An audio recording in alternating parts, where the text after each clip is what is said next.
Assalamualaikum warahmatullahi wabarakatuh. Kembali lagi bersama saya Muhammad Agus Fardiansyah, NPM 719212790. Nah, pada video kali ini saya akan menjelaskan tentang permasalahan dan kebijakan dari UMKM. Di sini lanjut. Itu permasalahan UMKM secara umum itu ada 5. Yang pertama itu adalah permasalahan tentang kesulitan pemasaran, dimana kalau kita mendirikan usaha UMKM itu pemasarannya harus diperhatikan. Sebab kenapa? Kita harus menyesuaikan dengan lingkungan. Jadi lingkungan pasar yang nantinya akan kita pasarkan itu seperti apa, harus menyesuaikan dengan kondisi di pasarannya itu sendiri. Nah, yang kedua itu ada permasalahan finansial modal, di mana pada saat kita ingin mendirikan suatu UMKM, modal awal atau modal utama sebelum mendirikan suatu UMKM itu memang sangat dibutuhkan. Sebab ketika kita ingin mendirikan suatu usaha tanpa modal itu bisa dikatakan kurang, karena yang paling utama untuk mendirikan suatu usaha seperti UMKM itu adalah modal.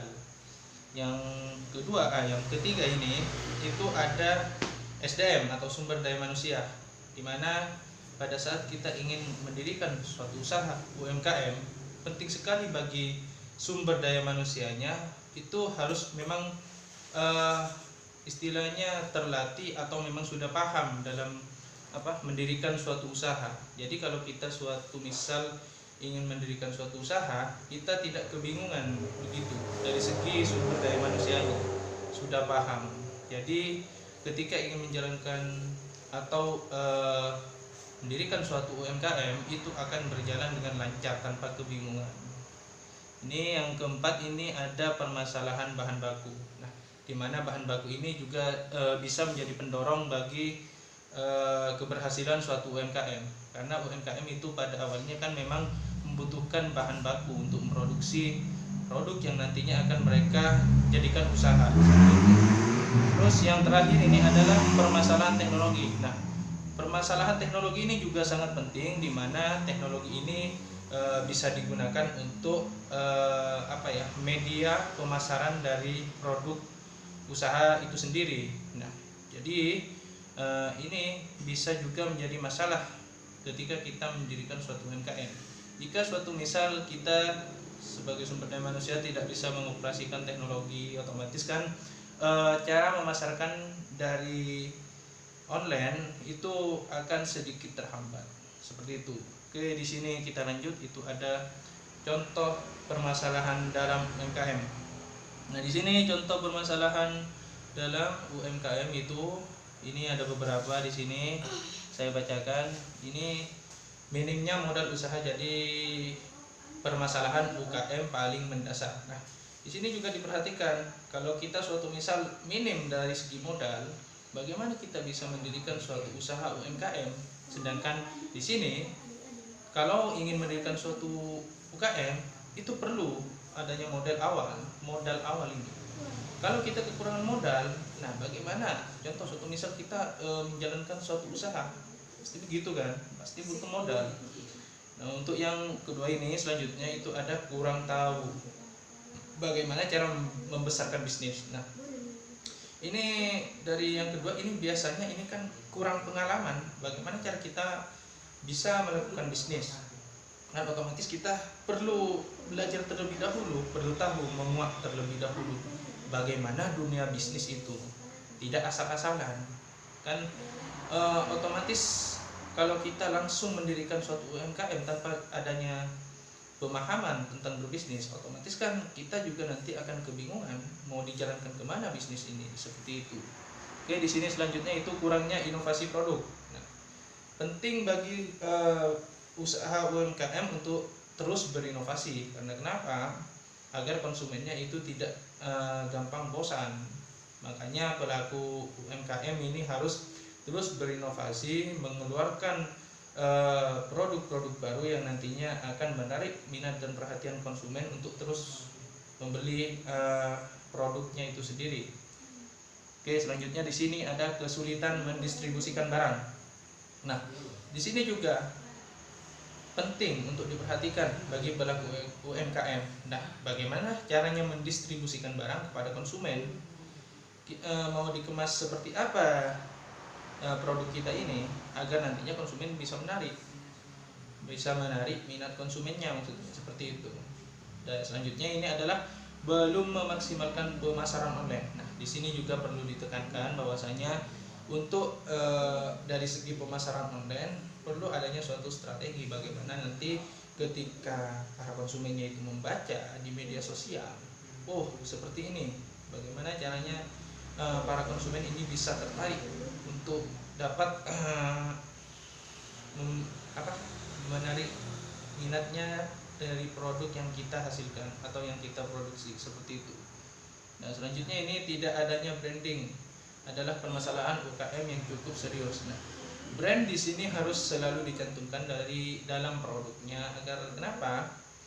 Agar maksudnya itu sebagai identitas dari produk itu sendiri.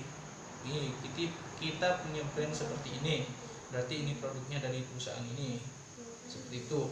Sebagai tanda pengenal bahwa produk ini punyanya yang ini, biar tidak ditiru, seperti itu. Oke, selanjutnya di sini ada tidak melakukan program loyalitas pelanggan. Selanjutnya masih mengandalkan pembukuan secara manual. Nah, di sini masih mengandalkan manual, istilahnya pencatatannya itu secara manual tanpa menggunakan alat elektronik sama sekali. Seperti itu. Ini selanjutnya ini ada tidak memiliki mentor, dan yang terakhir tidak memiliki izin usaha resmi. Nah, untuk mendirikan suatu usaha UMKM ini perlu adanya izin juga terlebih dahulu. Mungkin kita harus mendirikan suatu usaha UMKM tanpa adanya perizinan, nanti bisa-bisa ilegal seperti itu. Oke, di sini kita lanjut. Selanjutnya itu ada bentuk kelembagaan dalam perumusan kebijakan UMKM. Sini ada kebijakan UMKM saat ini dilakukan oleh dua kementerian. Pertama, ini Kementerian Koperasi dan UMKM, di mana berdasarkan Peraturan Menteri Negara Koperasi dan Usaha Kecil dan Menengah Republik Indonesia nomor 2/KUKM/1/2008 tentang pemberdayaan Business Development Service Provider atau bisa disingkat BDSP untuk pengembangan koperasi usaha mikro kecil dan menengah KUMKM. Oke, di sini lanjut. Ini selanjutnya ada arah kebijakan. Nah, arah kebijakan ini biasanya mengembangkan usaha kecil dan menengah UKM itu yang diarahkan untuk memberikan kontribusi yang signifikan di mana terhadap pertumbuhan ekonomi, penciptaan lapangan kerja, dan peningkatan daya saing itu, sedangkan pengembangan usaha skala mikro lebih diarahkan untuk memberikan kontribusi dalam peningkatan pendapatan pada kelompok masyarakat berpendapatan rendah. Oke, di sini lanjut.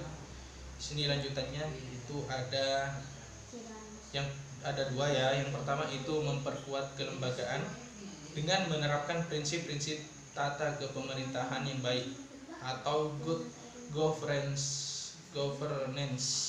dan berwawasan gender. Dan yang kedua ini adalah memperluas basis dan kesempatan berusaha serta menumbuhkan wirausaha baru berkeunggulan untuk mendorong pertumbuhan, peningkatan ekspor, dan menciptakan lapangan kerja baru. Nah, di sini ini dapat memperluas basis dan kesempatan berusaha bagi mereka yang pengangguran itu untuk menumbuhkan jiwa-jiwa wirausaha baru dengan mendorong pertumbuhan dan peningkatan ekspor juga, dan juga penciptaan lapangan kerja. Nah, di sini menciptakan lapangan kerja itu sangat diperlukan bagi pelaku UMKM sebab ini juga dapat mengurangi tingkat pengangguran yang ada di Indonesia. Nah, dengan kita menciptakan lapangan kerja, otomatis kan nilai pengangguran itu juga nantinya akan menurun. Nah, disinilah kita sangat dibutuhkan untuk proses penciptakan lapangan kerja. Oke, lanjut. Oh, sudah tidak ada. Baik, mungkin sekian penjelasan dari saya, kurang lebihnya mohon maaf. Akhirul kalam, wallahul muwaffiq ila aqwamit thoriq. Assalamualaikum warahmatullahi wabarakatuh.